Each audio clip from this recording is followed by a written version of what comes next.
Are you a current or future physician assistant wanting to learn more about finances? Then join me on this journey to become a PA the FI way. Hi, my name is Kat, and I'm a practicing certified physician assistant who will be your host. It took me 5 years after I started practicing medicine as a PA to thoroughly dive into my personal finances after I discovered the concept of financial independence. I want to use what I have learned to help you avoid some of the financial mistakes that I have made while sharing some of the financial wins that I have had along the way. Join me as we discuss financial strategies to guide you to becoming a physician assistant on the way to financial independence.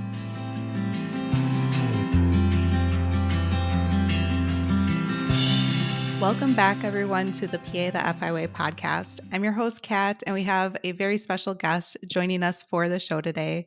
We have Johanna, and she's here to share about her podcast, about her nonprofit organization, and all sorts of things. So welcome to the show, Johanna.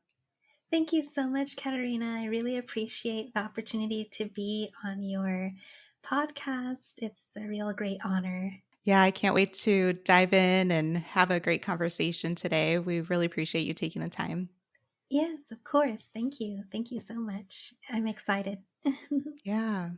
Let's start by sharing a little bit more about you. Could you share about your PA career so far, the different types of things that you're involved with, like your podcasts and things like that?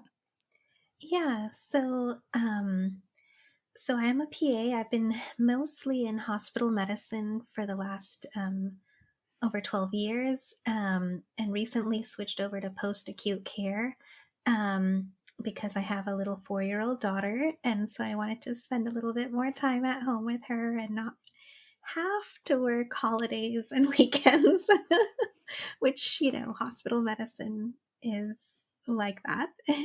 So switched over to that. But yeah, I kind of grew up always wanting to be in medicine, wanting to work in medicine in some form, and I um, started, out doing biomedical chemistry and biology, and then my dad was diagnosed with cancer, and so kind of I still pursued medicine, but then um, when he went into remission. Then, just as I graduated, he got cancer again, and then he ended up passing away. So I kind of felt kind of jaded by medicine in a way that it had failed, and I was supposed to take the MCAT and things like that. And then I just, went back to Sri Lanka to help take care of my dad. Spent time there. Actually, my cousin was working with USAID and just joined in on their little missions that they were doing in different areas, because it was just after the tsunami in 2006. So there was a lot of humanitarian relief work going on. I was able to, be a part of like building a new playground for kids in the Hambantota area that were really affected by that tsunami. And so I was doing a lot of that, and was also accepted to a master's in public health at George Washington. So decided to pursue that first, and then see if, um, how things would go with public health, global health development, things like that. But in the journey after finishing my public health degree, I realized I still had the love for medicine, and had heard about PAs through a college professor. And one of their family members was a PA. So that's how I kind of like heard about what a physician assistant was and the name. Otherwise, I hadn't really heard about it much. And so looked into that, liked the fact that it was, 2.5 years, and I'll be done and be able to practice, treat, see patients. And so went for it. And actually, at the time, it was interesting because I had just finished my public health degree and was in Sri Lanka. I had applied to PA schools, and but I was, had finished my master's in public health, was looking at public health jobs, and was interviewing with a World Vision local organization in Sri Lanka, and was thinking about working for them. And then I got a call from University of Oklahoma saying, "Hey, we would love to interview you for PA school." And so I had to make a decision. Do I go back to the States to interview for PA school, or work in public health in Sri Lanka? And so I knew I couldn't pass up an opportunity to do the PA school interview. So I went for it because I knew that long term, I think that would be what I would like to do, is, be practicing medicine. So I went for it, came back, did the interview, got accepted, and have been a PA, but that love for public health and global development has always been there um, as well. So, um, kind of that's how kind of everything started with public health, global development, and PA school. Um, and so been a PA for a little over 12 years, and loving that, but also started a nonprofit because I wanted to continue that desire to give back and work in global health and development. That's awesome. I really like how you decided to use all different forms of things that you've come across in your life and different situations, different degrees, and all of that accumulated to starting a nonprofit as a PA as well. Mhm. Could you tell us a little bit more about your nonprofit? Tell us the name of it, how the name came to be. Yeah, so I actually started my first nonprofit venture in 2009 after graduating from GW, and before starting PA school. But I was like, I want to do something. I want to, you know, just go for it. I was a student, like, or just freshly graduated student, and I didn't have a whole lot of funds or finances, but I thought, like, why not just go for it? You can just start something. And so I started the Health Project Initiative and wrote up the mission vision to help communities in rural areas of Sri Lanka. And I wanted to start off with helping with internally displaced people in the northeast region of Sri Lanka. They had just ended a 30-year war, civil war in Sri Lanka at the time.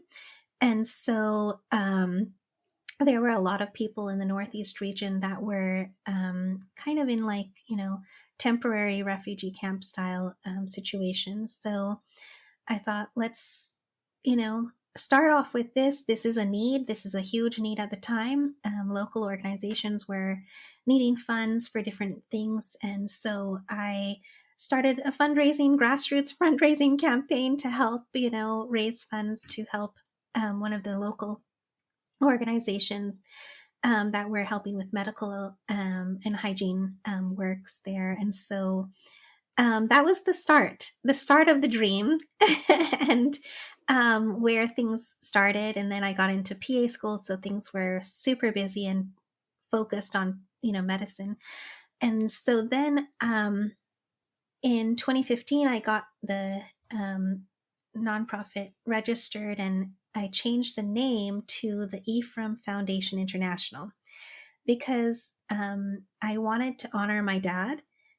He has been a huge influence in my life, Dr. David Ephraim.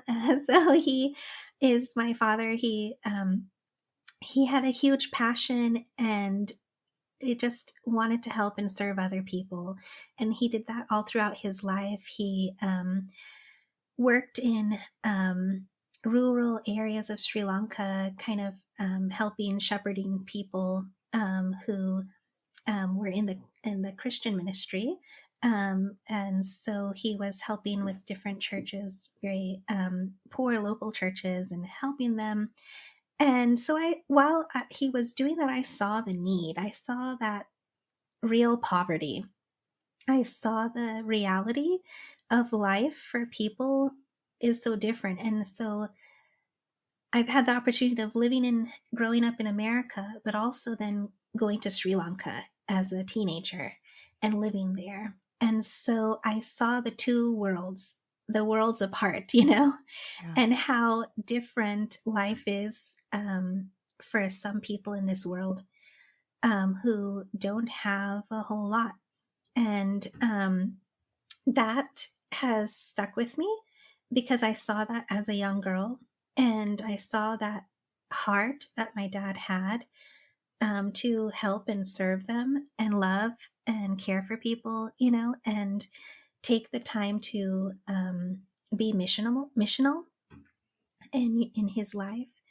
And so I wanted to honor his life and how his impact in mine. And so that's why I named it the Ephraim Foundation International after my dad. And then the mission, to continue in that, to empower and encourage and educate rural, impoverished areas in Sri Lanka, with the goal to kind of create opportunities for success and hope in the lives of children and families in these really poor, rural, impoverished areas. And so that's kind of how the name of the Ephraim Foundation originated. I appreciate you sharing about how that came to be and about the impact that your dad had on your life, as well as the work that he had been doing and how you've been able to help continue that work going forward for years to come as well. Yeah, yeah. It's been a journey, a learning journey, but I'm just really grateful to be able to be a part of that and see that. Yeah. Yeah. And I'm also curious with starting your nonprofit, it's a Mhm. 501(c)(3) nonprofit. Besides wanting to continue the work that your dad had started, continue to help others, what also made you want to start this type of nonprofit in particular when you were Mhm. looking at the different things that you wanted to do and organizations you wanted to start? What drew you to Mhm. starting this type? Yeah. So, I mean, when you start a nonprofit, there are needs galore. And I mean, with in business or, starting a new organization, there's so many things you can focus on. Clarity and focus is so important. But sometimes in a nonprofit world, it is hard because there are so many needs. Yeah. But I did want to focus with helping children and focused on what I call LEAD programs, learning, educational, access development programs for children in these rural areas. So it started because after COVID in Sri Lanka, they locked down and shut down a lot of schools because of COVID. And these rural areas, these kids don't have phones. They don't have devices. They don't have a computer in their house. That's too much, that's so expensive. And so how were they able to continue their studies if things went online? And usually in the bigger cities, the kids were having access to, the lectures online or phone. The teachers would send it through WhatsApp messages, the lectures or homework or things like that. But I was hearing stories how some of these kids in these rural areas with limited opportunities of devices or, options for online school were committing suicide. They were getting so depressed. I mean, I couldn't believe that that was where they were in their hopelessness because they felt like the future is so unknown if they can't complete school, if they can't get this, even just high school, just, basic education. And so that devastated me and touched my heart. I just was like, I have to do something And what can we do? So it started with trying to get devices like old phones or, thing devices that they can use to access their online classes. And so we collected money, bought phones, and because my dad had worked in Sri Lanka for many, many years, I have a network of people that I know there, and I have established or have been able to establish relationships with different community leaders that I work with and communicate with. And so they know the communities they live in, work in, and they know the people who need the help. And they are all in very rural areas. And so through those connections, we were able to identify kids that would, really benefit from this help. And I saw these, they would send me these little video clips of these little girls and little boys. They saying, "Thank you, Ephraim Foundation International, so much for this phone.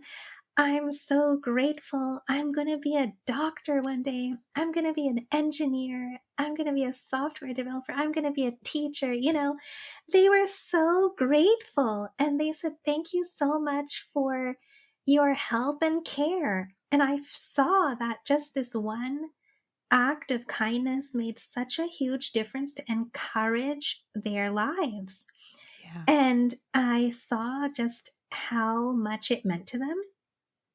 And I felt like I needed to create something more sustainable and that can help more kids more on a long term basis. Because when school started back, then they didn't need all this, devices, things, but we needed something that we can continue that encouragement. Because I saw that glimmer of hope and their smiles on their faces. And I was like, I want to help them more. I want to do something more for these kids, because these small things are making such an impact. And I was hearing stories of how um, one girl said that despite having the burden of having to take care of her family, cook and clean in the house, take care of all the little kids, the younger siblings, that with that device, she was able to study, get all A's, and get into a better high school. Another girl said she was so grateful that she was able to apply to the college, And so I was like, they're actually pursuing their dreams. They're actually moving forward. They are actually being encouraged to continue, And so we started these lead programs. And that has just grown exponentially in the last several years since 2021. I started helping one in the Tia states. Now, then we replicated it in um, these areas of Makandra, Badalgama, and then now Matali and another place called Yatiantota. They're like, in the middle of nowhere places, and so, but it's so exciting because they're just the kids are coming and they're learning English or they're learning math or science or it's like an after school program. Some are once a week, some are 3 times a week, depending on the location and the needs of that community. And so the kids come and they're so excited. They also get something nutritional to eat because malnutrition has been a huge problem, especially after COVID when the economy collapsed in Sri Lanka.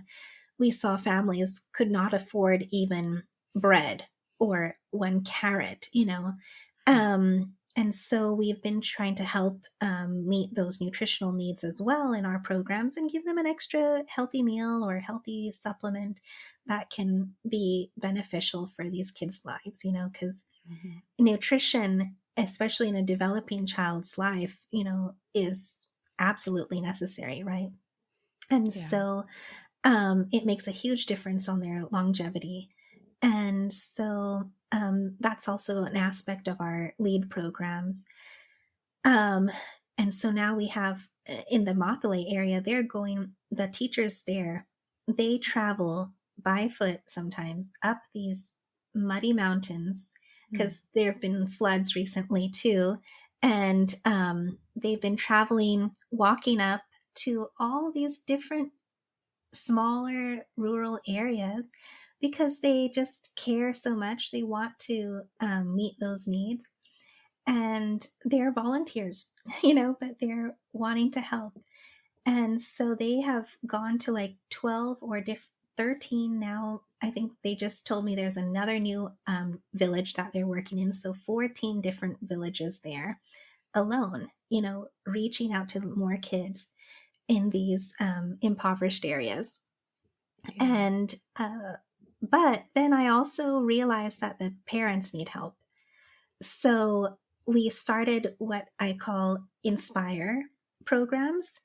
Um, and that helps with micro business support for these families. So I also partner with a local organization, where a cell that was actually started by a group of young intern um, doctors who were going on their residencies and internships and saw this need.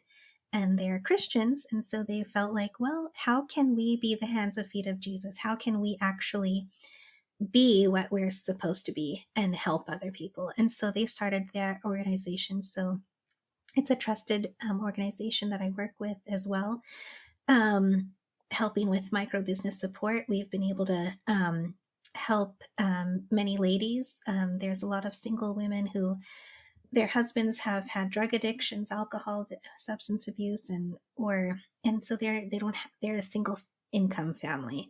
And what single income in rural areas? It's like less than it was 50 cents a day, just barely anything sometimes, Wow.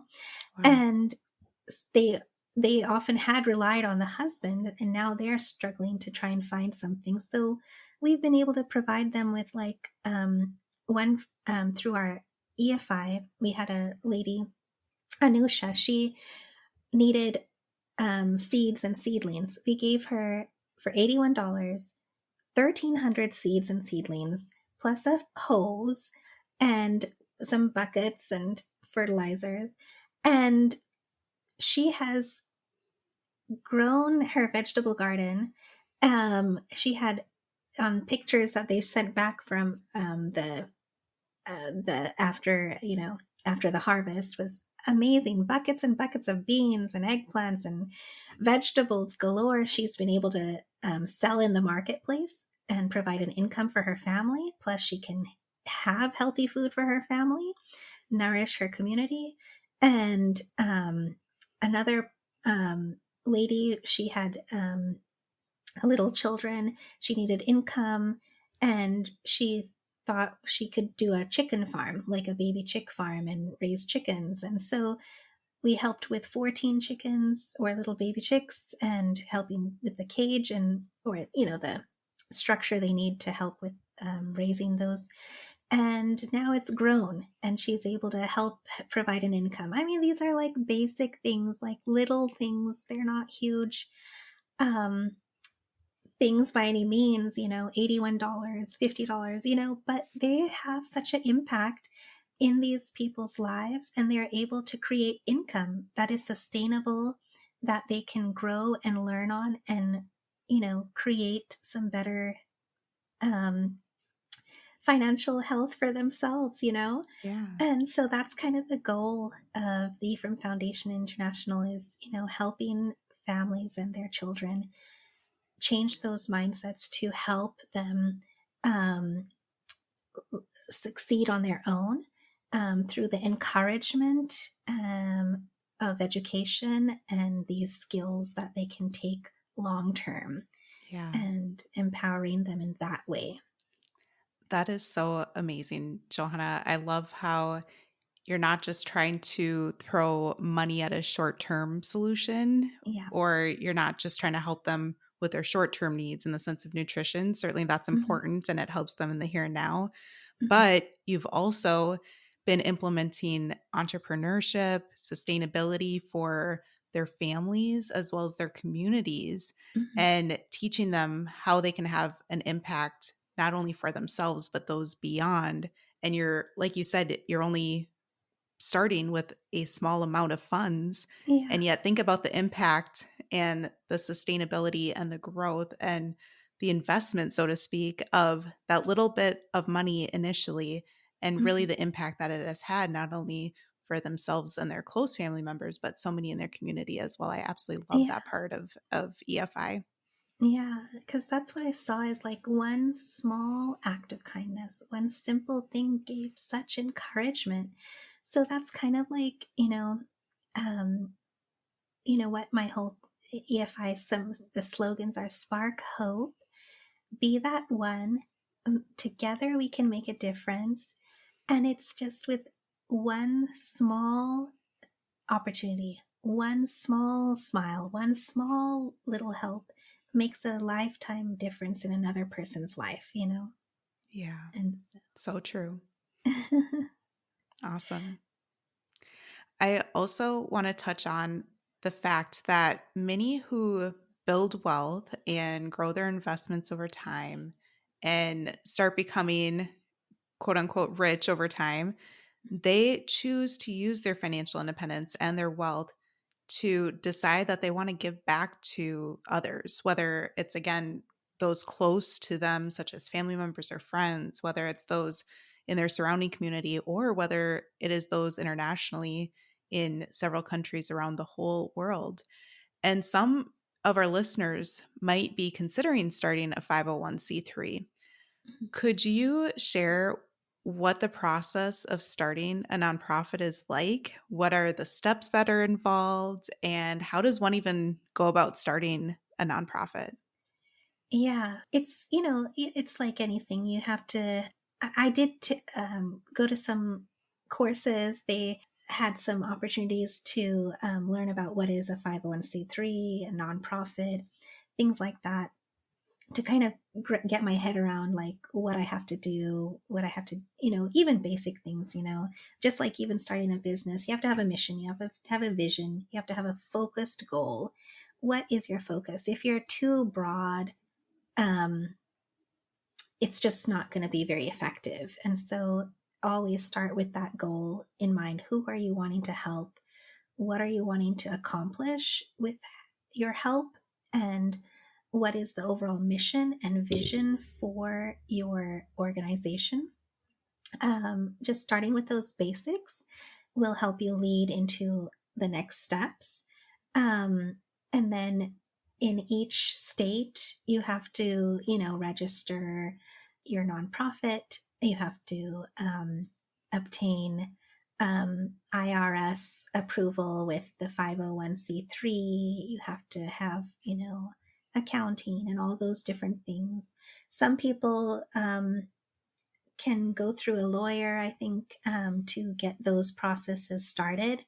Um, and I did do all of it myself, just researching online and looking at the IRS website and finding out what I needed, the documentation, the forms, so many forms and so many things to Yeah. to do. But if you have a passion, you'll make a way to find out. And so yeah, I just was like learning a lot of it on my own and just kind of took the steps that I needed to do um to, appropriately get things done. But you can find a lot of information online.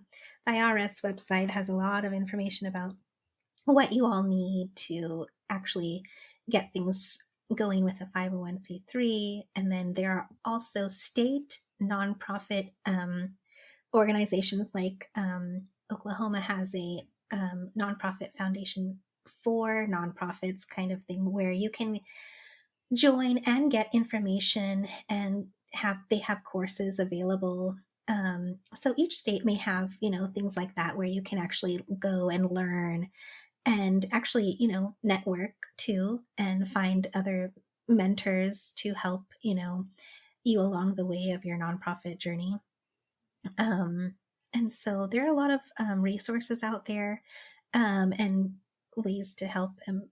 But you can always, also talk to a lawyer in regards to getting all the legal stuff done too. That's awesome. Yeah, it seems like a really great way to be able to give back, not only Mhm. in your clinical career as a PA, but beyond, and have a further impact and further reach to those throughout, again, the world for in your case. Yeah, for sure. And I mean, it sounds overwhelming and it sounds hard, but like you've said, choose your hard. Yeah, And there's always ways that you can get it done if you really want to. yeah. And let's talk a little bit more about your podcast. You host the Medicine Motherhood Missions podcast. And could you tell us a little bit more, Johanna, about what prompted you to start your show and what you enjoy about having your show, what you share on your show as well? Yeah, so kind of like everything I've been doing is under the overarching thing of empowering, encouraging, educating through the EFI and now through the podcast. And so I realized, with EFI, I was able to empower, encourage, and educate and see those amazing smiles and effect of the kids and families. But then in my own life, my husband was going through cancer.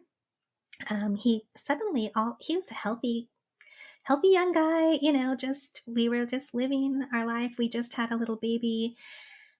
She had just turned 2, and we were planning to visit his parents who don't live in the US, and they had not seen her since she was born because of COVID.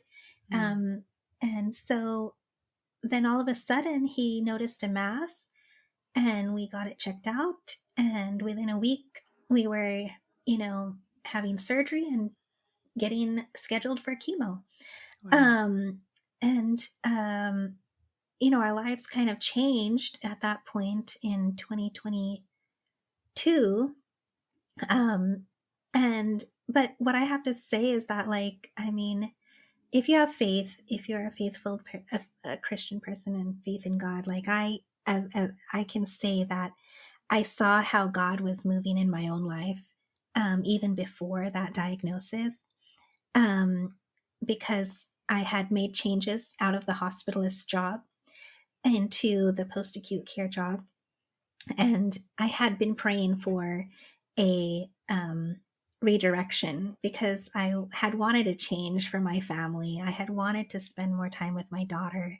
And, you know, um, so I had been praying for an open door, and out of the blue, through another colleague I had worked with a long time ago, um, and still had been working with off and on, had said, "Would you like to, join this opportunity?" I said yes.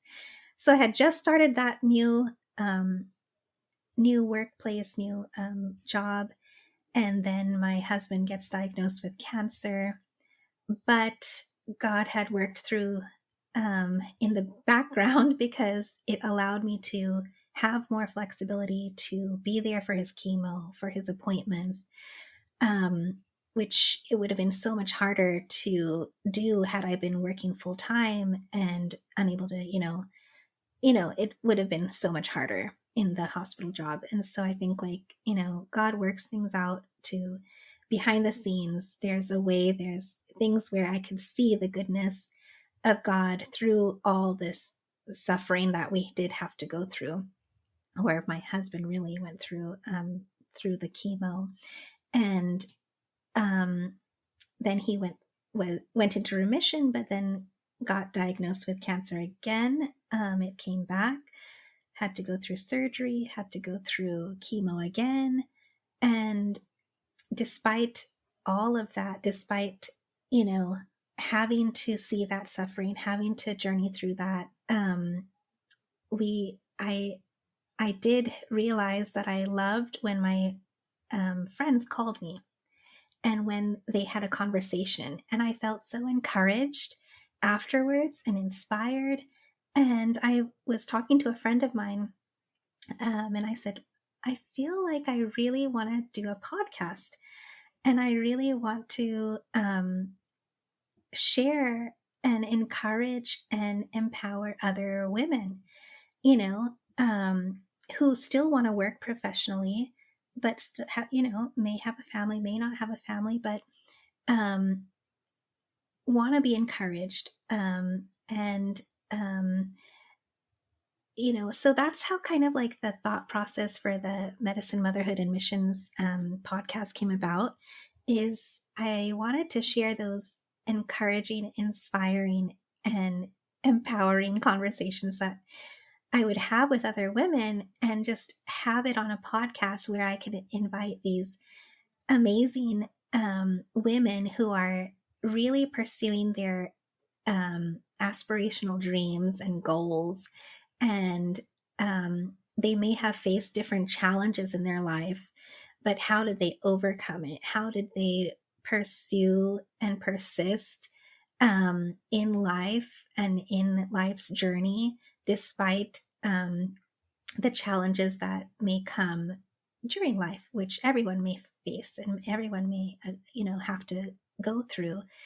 And so it's been an amazing journey, the podcast, because I've had the opportunity to talk to so many different amazing individuals, including you. I had so it's really brought into my life so many people I never would have met before.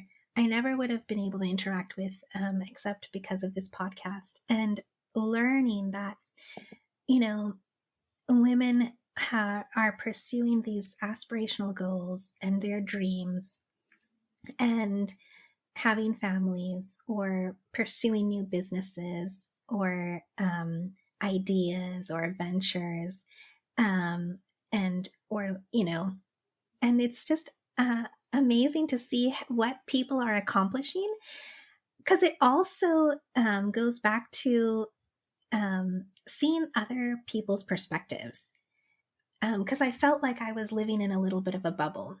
And we can Yeah. tend to, especially if you're going through difficulties, you can tend to really feel like you're in a bubble.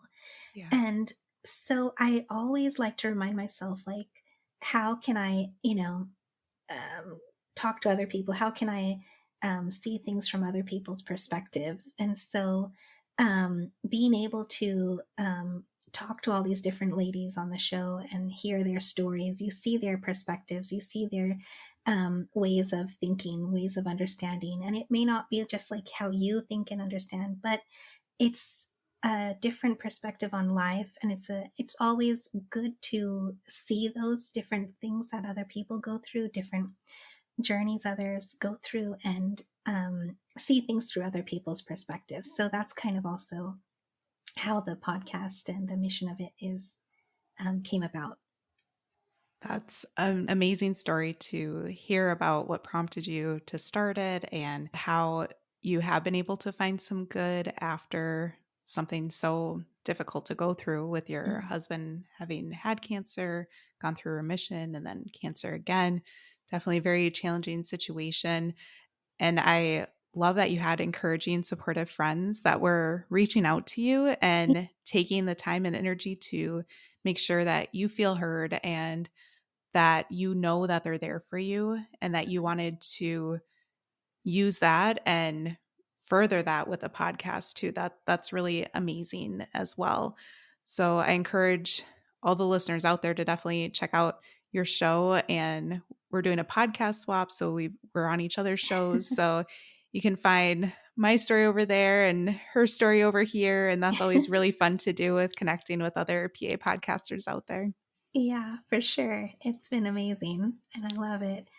And Yeah. it's also like nice to do things outside your comfort zone, because it challenges are always ways to kind of improve on ourselves in a way too.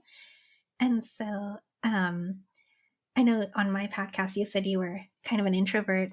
I also am a little bit of an introvert. And so so it's kind of probably surprising for a lot of people that I've started a podcast, but but I love it. I love the Yeah. challenge, and I love the getting out of our comfort zones to just learn something new and grow. For sure. I really love the story piece too, hearing people's Mhm. stories in life and forming Mhm. those connections because it reminds you that you're not alone in your challenges if you're going through challenges, but it Exactly. also shows you that you can do cool and amazing things too. If other PAs are doing it out there, they're not, quote unquote, just getting stuck in clinical medicine, stuck in that Mhm. rat race, day to day, working many hours, getting burnt out. But there are so many PAs doing things Exactly. beyond medicine too. 100%. That's exactly why I started the podcast. And speaking of things beyond medicine, you've also written some children's books. Could you share a little bit about the books that you've written and what was the process like to both write them as well as get them published? Yeah. So, yeah, I actually wrote two books in a series called The Little Evie's Big Dreams, a children's book series. And so I've always wanted to write. I love writing. That's been a passion of mine since I was small. And so I've been wanting to write a book. And then I thought, well, let me start with a children's book and see if I can do that. And so I wanted to do it. And then 2022, I thought, well, I've got some time. But then my husband got diagnosed with cancer. So I was like, okay, well, not this year. But I started, the idea was in my heart. And then 2023, I thought, okay, this year I'm going to do it. I'm going to get this book done. And so then he got cancer again. Like, it came, it was recurrent again. And so I thought, well, if I don't do it now, there will always be something that crops up. And this whole book, The Little Evie's Big Dreams idea, is inspired by the kids in the lead programs who face challenges and yet they have these big dreams inside of them. And so I thought, well, I have to write this book somehow because that's the whole point of the book, is showing that, doesn't matter where you come from, who you are. And I chose a little girl from Sri Lanka because I was also inspired by my little daughter, who comes up with me every morning and says, Mama, I had this dream last night. And it's always something different, something new. And so I was like, I have to do this. I have to write it.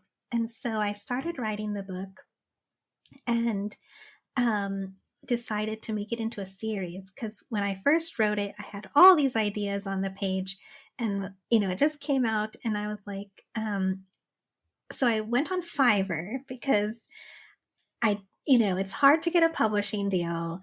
So I thought I'll self publish, but to get an editor and things, I'll just, go on Fiverr, see what's out there. And I found that there are some editors, children's book, editors doing freelance work. And so I did a edit, or, sent over an edit through one of them. And it was interesting because I met this people on there, two ladies who do the editing of children's book, and they were so encouraging. They were like, I love this idea, and you're so the idea is great, and I love this and I love that.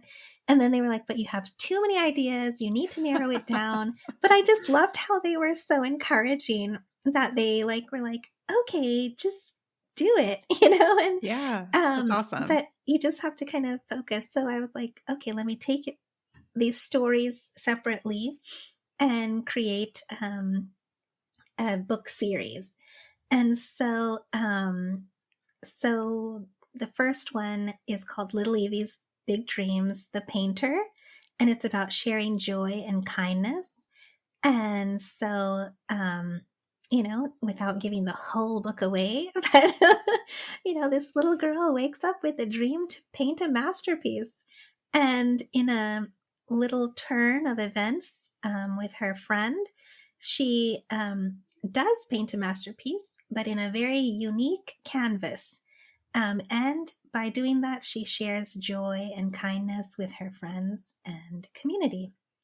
And Cool. so then the second one is actually about entrepreneurship. And so how little Evie's Big Dreams, the entrepreneur, and it's called the Cuckoo Bike Repair Shop. So, um, bicycle race turns into a opportunity to turn up, solve a problem. And so Nice. little things like that. And so, I mean, I saw how the kids in the lead programs were dreaming these big dreams, were inspired, encouraged. And I just thought, despite our own difficulties in life, we got to go for these big dreams and try and, do what we can to share encouragement and inspiration with others in this life. And so I self-published on Amazon, and I, Googled and, learned a lot from online how to do all that, but it was doable, and found a illustrator who happened to be from Sri Lanka, actually. Oh, super And cool. so it was kind of like a real opportune thing that she was from Sri Lanka, and she did a fantastic job, Hiruni, and she's so sweet.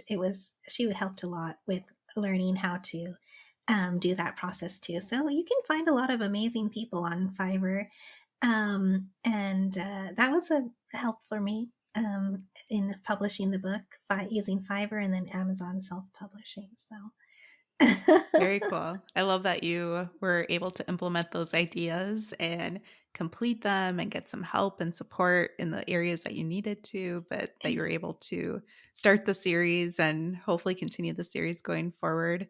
I'll make yeah, sure to include the links for those books in the show notes today, too. yeah, that'll be great.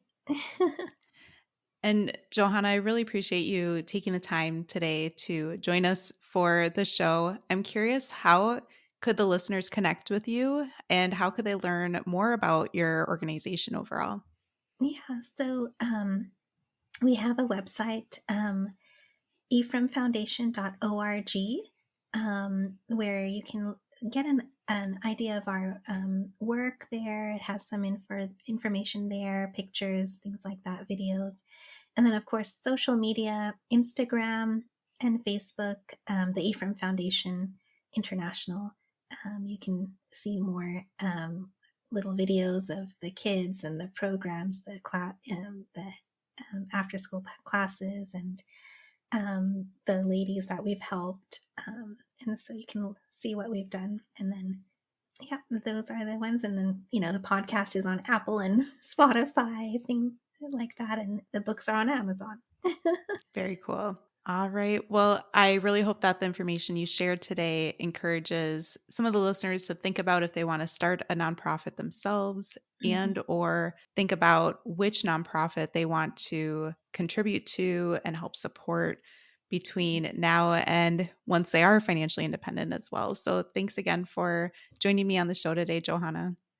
Yeah, thank you so much, Katarina. I'm really grateful for the opportunity to be on your podcast, and I really enjoyed the conversation too. Thank you so much.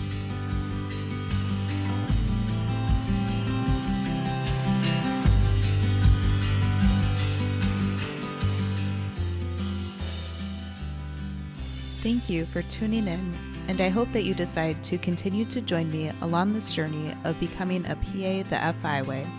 Please take a moment to press the subscribe button on the platform that you are listening to this on, but more importantly, consider sharing with another current or future PA that could benefit from the information that we reviewed in this episode. Take care and have a great rest of your day. Until next time.